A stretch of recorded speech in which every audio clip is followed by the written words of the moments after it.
noches tengan todos ustedes.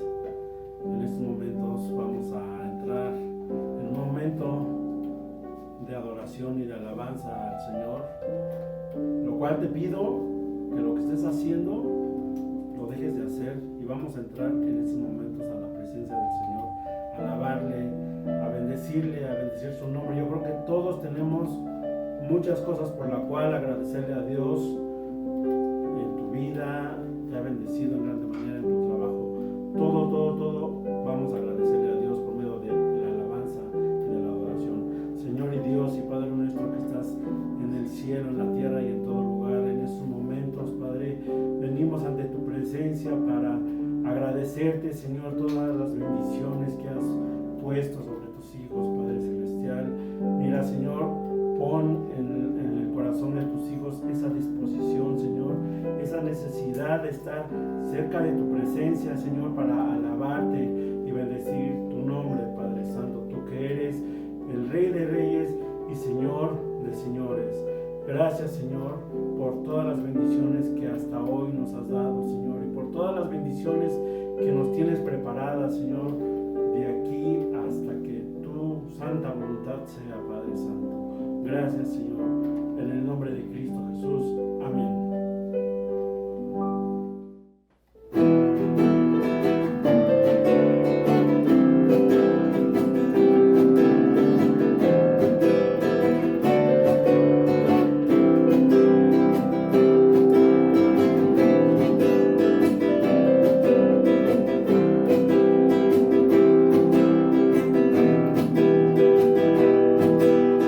Todos los pueblos te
Señor, por todas las bendiciones, Señor, que hemos recibido de parte tuya, Señor. Gracias, Señor, por la vida, Señor, por la salud, por los alimentos, Padre Santo. Grande eres tú, Padre. Grande eres tú, Señor, Dios del cielo y de la tierra, Padre celestial. Gracias, Señor, por todas tus bendiciones, Padre Santo. Adoramos tu nombre, Señor. Adoramos tu nombre, Padre Santo, porque tú eres el único que merece toda adoración, Señor. Porque tú eres el único, Señor, que merece, Señor, toda honra y toda gloria, Padre celestial. Gracias, Señor.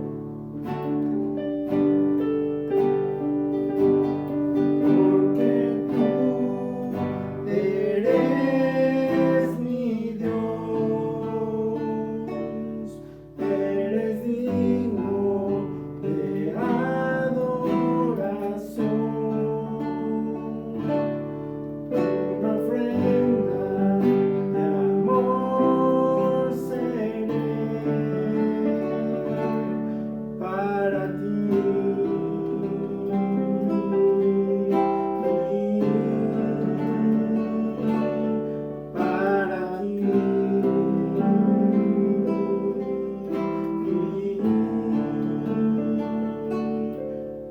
Para ti.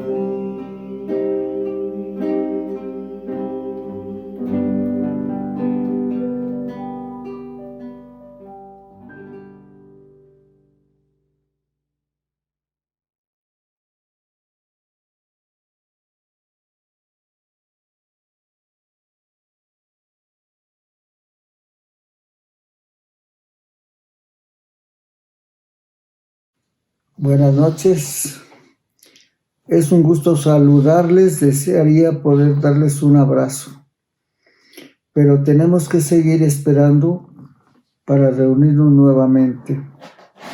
En la temporada de Navidad adornamos las casas con luces y cosas bonitas, y cuando podíamos recibir visitas, ellas se alegraban con nosotros. A la mayoría nos gusta que la casa siempre se vea limpia, ordenada y bonita. Hay quienes cambian sus adornos y cuadros con cierta frecuencia para darle una vista diferente. El tener así la casa da una sensación de paz, armonía, comodidad y satisfacción. Estas fechas que pasaron nos dieron la oportunidad de convivir alegremente y aún hablar de nuestras diferencias, pedir perdón y perdonar en el caso necesario. Esto ha dado un lugar a la reconciliación en la familia, amistades, compañeros de trabajo y etcétera. Pero hay alguien que pagó un alto precio para que los seres humanos fuéramos reconciliados con Dios. Hoy hablaremos que se trata de la reconciliación. Comencemos por saber qué significa la palabra reconciliar. Es la acción de restituir relaciones quebrantadas. En castellano, la palabra reconciliar tiene varios sinónimos como comprender, perdonar, hablarse, interceder, olvidar, desenfadarse, restablecer, reanudar, mediar, unirse, contentarse y otras más. La reconciliación en el ámbito de las relaciones humanas es traer la paz a alguien que ha estado enemistado, ya sea en el campo personal, en una pareja, una familia y hasta una nación.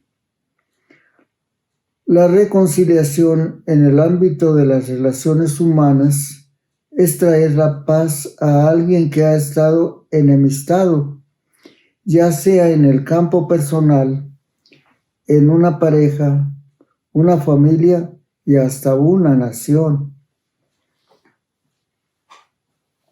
Pero la reconciliación más importante de todas es que la que Dios ha hecho con la humanidad y el resto de su creación después de la separación que hizo el pecado cuando entró en el huerto del Edén. Esta parte es de lo más importante, porque reconciliarse contigo es algo que todos deseamos, que todos queremos, pero que en algunas ocasiones no entendemos cómo hacerlo, no podemos hacerlo, nos distraemos y otras cosas. ¿Qué ha pasado desde entonces? Que no solo ha habido separación en la raza humana, sino una degradación total. Es una pena que haya esa degradación.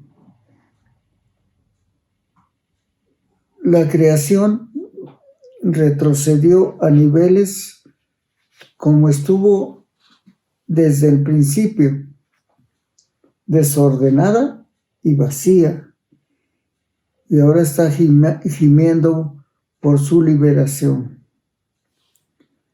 Cuando nos habla de desordenada y vacía, es terrible para la vida humana. Es terrible para todo lo que hacemos. Es terrible porque entonces si estamos desordenados y vacíos, no podemos tener una relación contigo. Y entonces se aumenta el vacío y el desorden que hay en nosotros.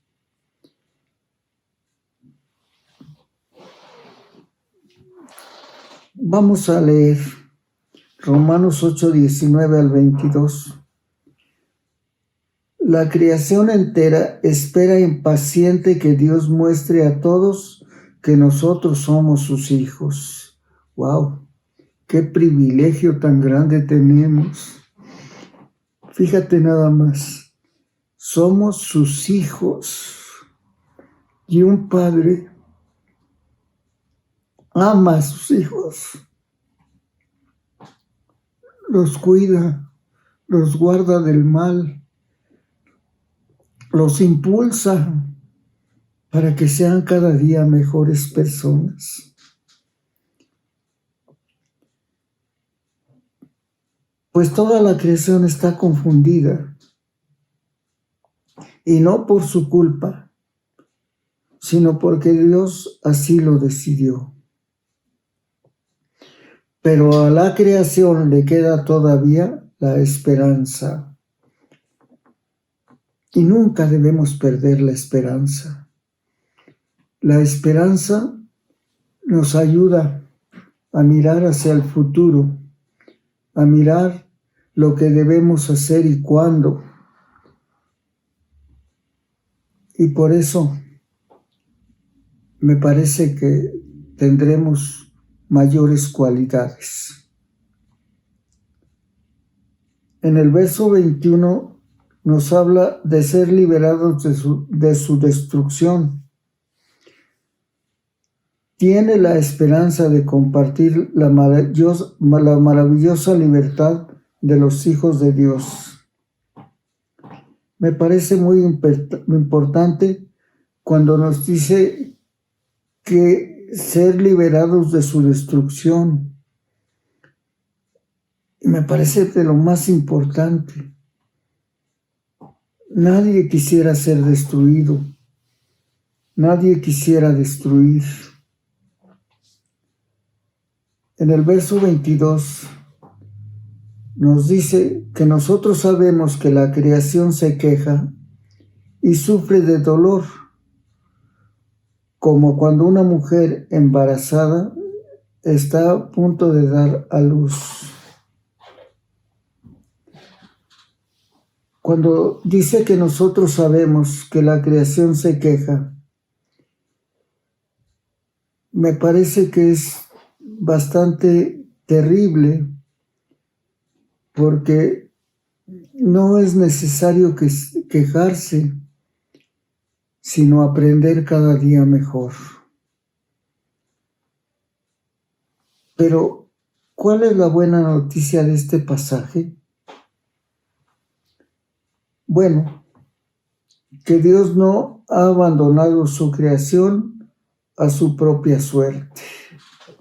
Y esto también me deja ver cuánto nos ama Dios, cuánto nos cuida, por qué nos llamamos hijos de Dios, porque Él no nos ha abandonado.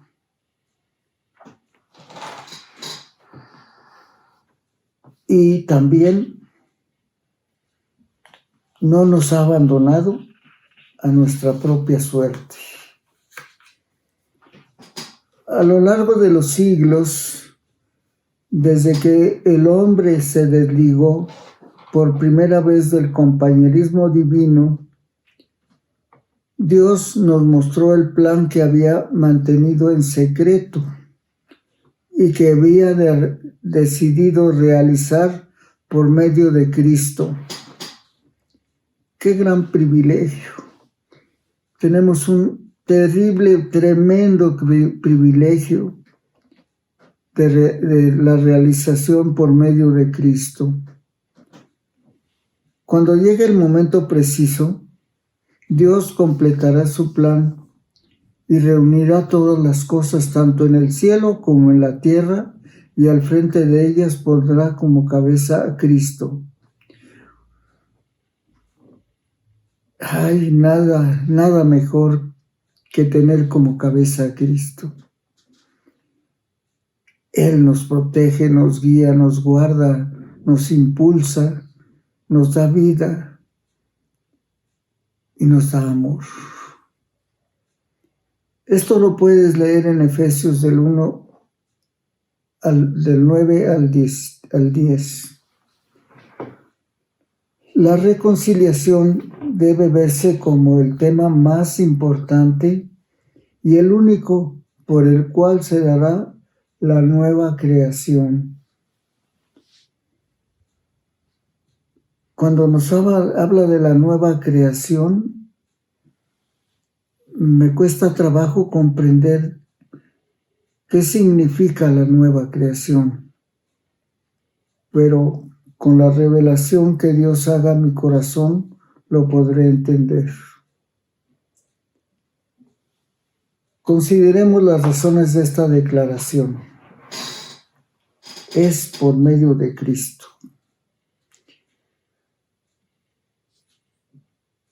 Esto está escrito en Colosenses 1 al 20, primera parte.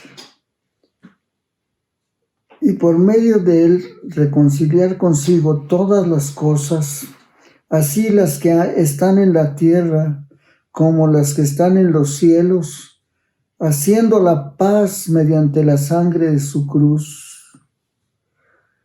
¡Qué precio tan alto! Pero Él lo hizo por amor a la humanidad.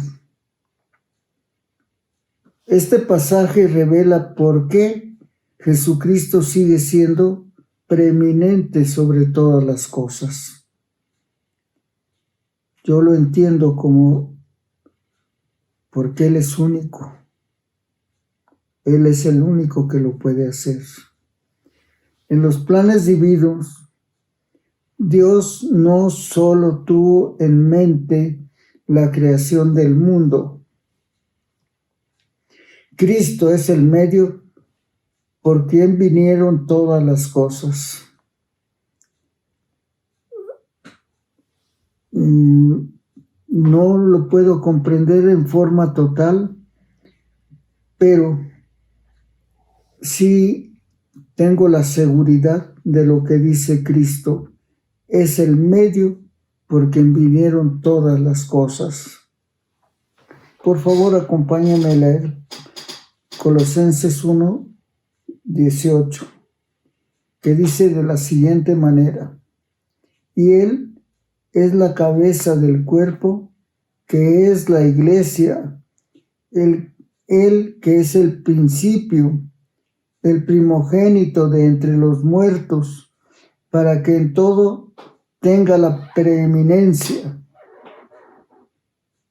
Pero también Él fue a quien Dios el Padre anticipadamente había escogido para traer la reconciliación de todas las cosas. No alcanzo a comprender qué son todas las cosas. Me queda corto mi pensamiento para entender qué son todas las cosas. Hay algo que debemos ver con detenimiento para captar la magnitud de lo que se conoce como el eterno propósito de Dios. En este caso, también requerimos mucho entendimiento para poder comprender cuál es el eterno propósito de Dios. Observamos que, según dice el verso 19, fue de sumo agrado para el Padre que en su Hijo Cristo hablara toda la plenitud de la deidad. Esta parte tampoco la puedo comprender con mi inteligencia, pero la doy por hecho porque así está escrito. Y en Colosenses 2:9 se nos amplía más la idea al decir que en Cristo habita corporalmente toda la plenitud de la deidad. Aquí me parece interesantísimo poder entender qué es toda la plenitud de la deidad.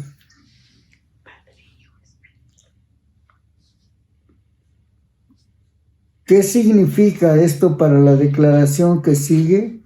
Leemos Filipenses 2:6, el cual, siendo en forma de Dios, no estimó el ser igual a Dios como cosa a que aferrarse, que Cristo dejó sus privilegios y su gloria en el cielo y se ofrendó para reconciliar al mundo enemistado con el Dios creador.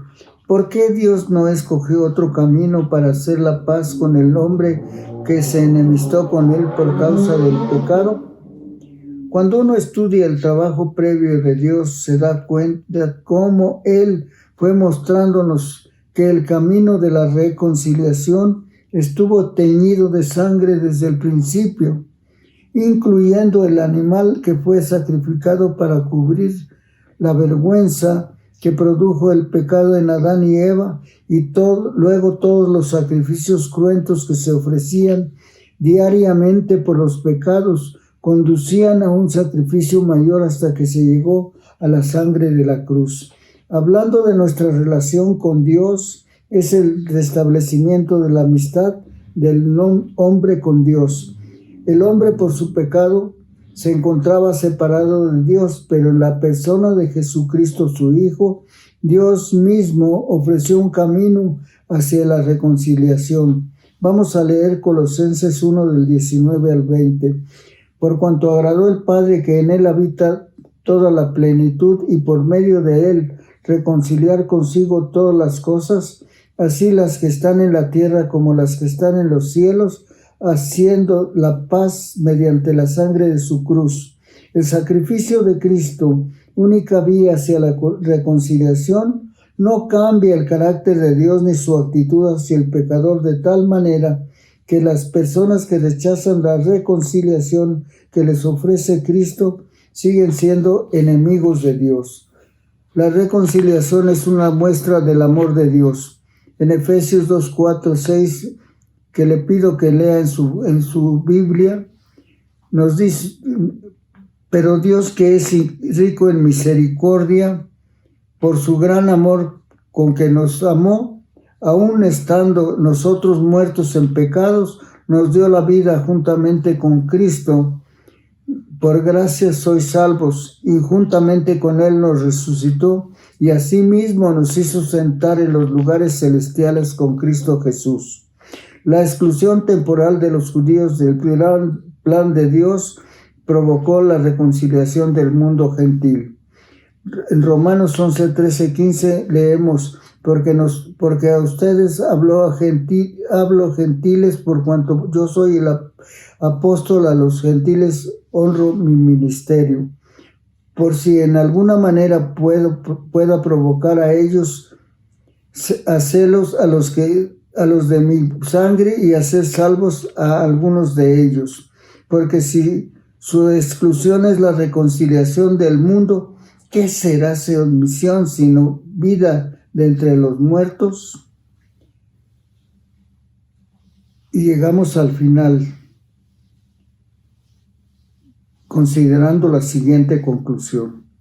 La acción espontánea de Dios anula la enemistad que mantiene al hombre separado de su Creador y da lugar a la creación de una naturaleza redimida dentro del ser humano y lo capacita para llevar una vida de comunión y amor con Dios. En 2 Corintios 5:18 nos dice, y todo esto proviene de Dios, quien nos reconcilió consigo mismo por Cristo y nos dio el ministerio de la reconciliación. Pablo resume el plan redentor de Dios en la palabra de la reconciliación, la cual ha sido encomendada a los cristianos para su proclamación a todos los hombres. 2 Corintios 5:19 nos dice que Dios estaba en Cristo reconciliando consigo al mundo, no tomándole en cuenta a los hombres sus pecados, y nos encargó a nosotros la palabra de la reconciliación. Esta es nuestra tarea. El pecado en el hombre produce la ira de Dios, pero bajo la iniciativa del Padre e Hijo se entrega en propiciación por nuestras culpas. La fe en esa entrega de Cristo es el requisito para ser reconciliados con Dios. Cuando confiamos en Cristo tenemos la recompensa de toda bendición espiritual en los lugares celestiales en Cristo, según lo dice en Efesios 1:3. Los cristianos necesitamos estar conscientes de las riquezas que tenemos en Cristo y podemos resumir en ellas en nuestro caminar. Nuestras posesiones celestiales están mencionadas en la carta a los Efesios, capítulos del 1 al 3.